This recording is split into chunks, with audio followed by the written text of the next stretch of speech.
Hello, I'm Scott Bogey here with Micah White ahead of his fight against Iyean Varela at Fury FC 98. How are you doing today? I'm doing great, brother. How are you? I'm doing good. And how has this training camp been for this fight? Man, the training camp has been great. I actually got to start off my camp in Vegas. I did about 2 weeks in Vegas. I got to train with former champion Brandon Moreno and kind of his crew. Went to the PI, went to his boxing gym, went to different places. So that was a really cool way to start off the fight camp. And how was it being at the PI?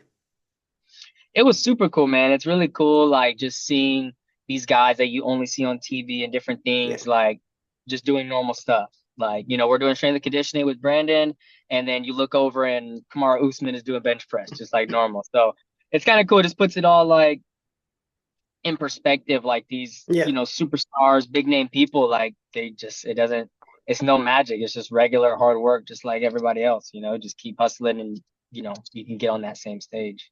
exactly. And I guess it gives you a good judging point on where you currently at with your career as well, compared to these top level guys. Yeah, absolutely. I mean, it definitely shows that it's not that far off, especially nowadays when you have things like the Contender Series and different stuff and short notice being such a big deal. Like, it's way easier to get into the big show than it was, before. Exactly. And speaking about the Contender Series, I was looking at it and it was like 85% of the people who win in the Contender Series got contracts. What do you feel like it feels like if you just win now in the Contender Series you get in, or do you feel like you still need to prove that point? Um, I think it depends on the weight class and the need from the UFC, but I do think you still have to impress. Dana is he's very stern in his things that impress him, what don't impress him, what he wants, what he doesn't want. And no matter your name or whatever, he's going to stick to that. I think we got a perfect example of it with Nick Piccinini recently. His first fight, obviously, he won, Yeah. had a good fight, took it on short notice. He has the name, he's got the background, he's got the resume with wrestling, and he still didn't get signed, because Dana thought the other guy won, Yeah. whatever. So he gave another shot. So it is a perfect example right there. It doesn't really matter your name or your potential because Nick Piccinini's a freaking stud. I got to train with him when I was in Vegas too. He's a great guy, awesome fighter, and he'll be in the show sooner than later. But it's just a perfect example of it doesn't even matter your name. You have to impress, you have to win, um, or else you're not getting your contract. And then in your last fight it was sadly a defeat to Chun Lopez decision. How did you feel like that fight went? Horrible. I mean, my body felt absolutely terrible that fight. There's a lot of different things that went into it. As bad as I felt right off the get-go, it wasn't a cardio issue. It was weird. It's just like my body kind of shut down. I was like throwing up right after weigh-ins. It was so weird. I didn't even have a big cut or anything. I don't know. So some just stuff did not go right with my body, and right off the bell, I felt it. I felt like I was almost like fighting underwater or something. Just everything felt just like slow motion. I still felt like I did enough to grind out a boring decision. I mean, even if Yeah. I got that decision, there was still a lot to work out, and I was not happy with my performance at all because I just felt awful.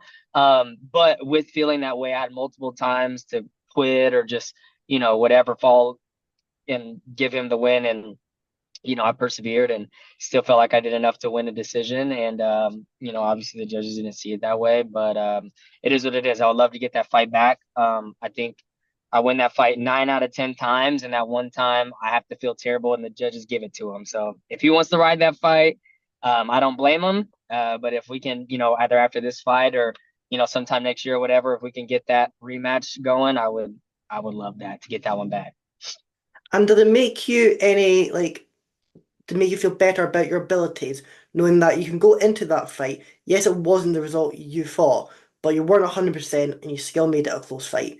Did that just makes it any easier in the sense?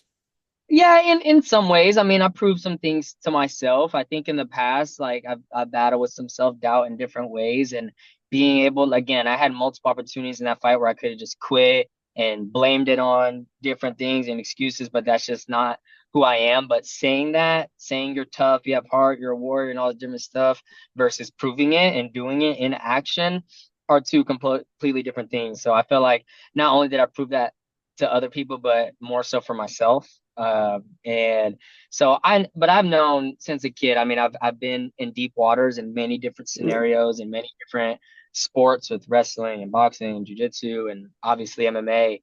And that's one thing with this next fight coming up is I know Iyean is not suited for deep waters. He is a bully style fighter.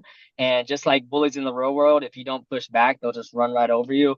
But if you hit him one good time, he'll just fold and crumble. So, I'm excited with this fight that no matter where it goes, I know I'll have the heart and the mentality to outwork him in the fight.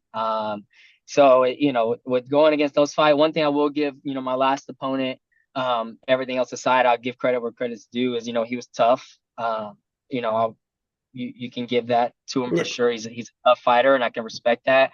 But with Iyean, man, I don't think he's tough. I think he thinks that he's tough, and so he tries to say all this different stuff and talk trash and have this image to like make it appear it. But I really think he's just hiding the reality deep down inside of And is there any like bad blood between you and Ian, or is this just the general no him. trash talk?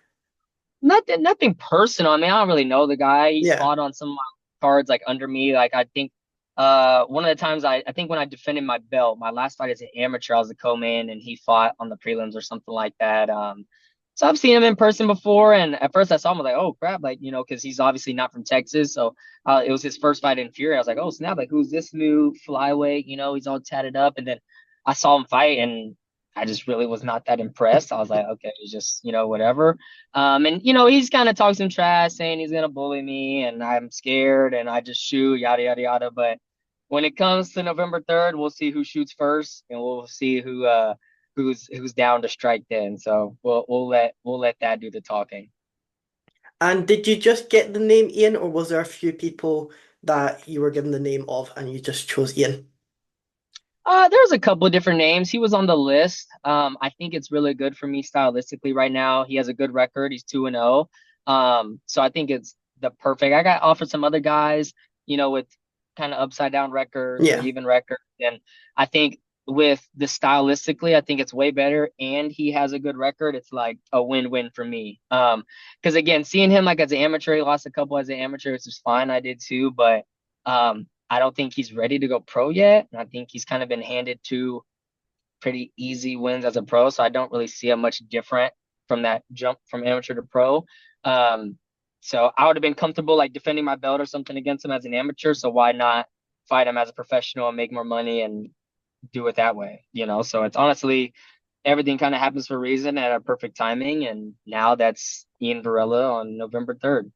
I remember speaking to you just a little bit before your last fight, and you were saying that when you got that Fury belt, it just brought it all together. You knew you were the best in Texas, and that belt just solidified it. Right. Yeah, exactly that. I mean, at that point, amongst the other amateurs that were in the ranks and stuff, I knew I was the best. I mean, I was ranked number one and all different stuff. The title is just the last kind of thing that slaps the name on it, and makes it like official in a Yeah. way. And so getting that title, especially under Fury, not like another promotion or whatever, it very much solidified that I was the best amateur in Texas. Defended it, proved it again, and then I knew, and me and my coaches decided it was time to make that jump to the professionals, and we're here now. And did you make that jump because you thought it was the right time, or were you struggling finding oppositions? No, I think it was the right time. There was definitely some other fights that were to be made. But it didn't really make a point for me. My goal was never to be the reigning, defending amateur champion. I Yeah. mean, it's cool. The belt stuff is cool, but you're still an amateur, so it's like Yeah. it's cool, but like you are still an amateur, buddy. So it's like don't think you're some world beater. But I knew it was time. I knew I can compete with professionals. I knew, we're still taking my career very slow. We're not taking crazy fights right now. We're building it. We're doing it the right way. But I knew I can not just hang and hold my own, but do well right now. amongst the professionals. I obviously train with a lot of professionals, and I see the fights and I see who's, you know, on the regional scene, and I know, the kind of guys that I can compete with, and that's what we're doing. You know what I mean? Because, like you're saying, you were out in Vegas and at the PI, but you also train Right. at 4 Ounce Fight Club, is that correct? Yes, sir. 4 Ounce Fight Club and then Main Street Boxing and Muay Thai, both in Houston. And with 4 Ounce Fight Club, your head coach there is Daniel Pineda, the UFC fighter, is that correct? Yes, sir. That is correct. And how is being able to get that UFC experience from him? It's awesome, man. He's a dog. He actually fights this Saturday. Yeah, yeah, Darren And Elkins. Yep. And he just brings the exact atmosphere and environment that we need. I mean, he's been there, he's a veteran. Not only is he just some UFC fighter, because you can go 0-2 in the UFC, Yeah, leave, and then always have that, title, which is, good still, but he's a vet, he's been around for a long time, he's 100% finish rate, which is unheard of. Like every single fight he's won, it's never been by decision. Like that's insane. So he brings that different, tempo and violence and energy into the room. And, it's very easy just to follow what he says because he's been there, yeah. done that, both good and bad. He's made mistakes in his career as well, and he's learned from it. So obviously, he's not going to have us make some of those same mistakes. And he's had a lot of success in his career, and obviously helps in that way. So it's a blessing to be surrounded by, by such a guy like that, especially as the head coach of 4 Ounce. And then you also have other fighters who are currently in the UFC as well, training at your gym, like Joshua Van. How Yes. do you feel like that brings the level even up even further as well? Oh, absolutely. I mean, that's one of the main reasons I'm at 4 Ounce is those bodies, man. Joshua Van, Alden Correa, like these dudes beat me up every day. You know what I mean? Like just trying to hang with Yeah, these guys. And but that's the kind of stuff like going into these fights, with Ian or whatever. It's like this dude is nowhere on their level. Like if Alden or some of these guys were to fight him, they would destroy him. So it's like, you know, hold off kind of big brothers in a way. I'll handle this one kind of mentality. So it's kind of, it helps a lot with the mental, knowing the caliber of people you're training with and stuff. And it makes going into the fight just that much easier, and it just gives you that confidence. I'm a big believer in losing and training to win on fight night. A lot of people, they have the egos where, all they care about is winning every single go and every single, you know, drilling and everything. And it's like, their ego's too much in the way, but then sometimes it can get in the way of them really being best on fight night. And I'm the exact opposite. Tap me as much as you want, hit me as much as you want. I want to be exhausted in training because yes, we see it as a team, but no one else on the outside sees that. You yeah. guys only see on fight night. So I'm a big believer in doing whatever it takes, getting beat up, put through the ringer, exhausted in training. So when it comes fight time, really be able to show and showcase my true potential and skill. And obviously, you've been on this massive journey with Fury. 8 of your 9 amateur fights was with Fury. You then went to turn pro. You were with Fury as well. How much are you like thankful to Fury for the amount of trust they've put in you? Oh, I love Fury, man. I mean, it's crazy. I used to go. I've been going to Fury cards and stuff since I was like 7 years old. There used to be like Garcia promotions and different things, and I remember saying to myself, like, this is gonna be me one day. Like, I'm gonna be in this exact same place. And sure enough, I got to fight at some of those places I went to as a kid, and it's super cool, kind of coming full circle. Um, but it's great, man. They're very good at building the talent. Um, I have a good relationship with some of the guys. I mean, you don't get really any special treatment or anything like Yeah, that, but it's just to know they want to get guys to the UFC. That's what Fury yeah, wants to do. That's what these promotions want to do. They get credit by, they don't want to keep their talent around. They look better, they do better by setting their guys off to the big show. Um, so I believe that they're down to get me to the UFC, which is what I want. I don't want to be a reigning Fury, champ, whatever. I want to get to the UFC. I want to be amongst the highest level. And I think they're a perfect promotion of getting people to the UFC. So it works perfect. We're working together. I help you, you help me. We get to the big show. We all look good. Obviously, I'm a UFC fighter, and you got another guy from Fury into the UFC. It's everybody wins.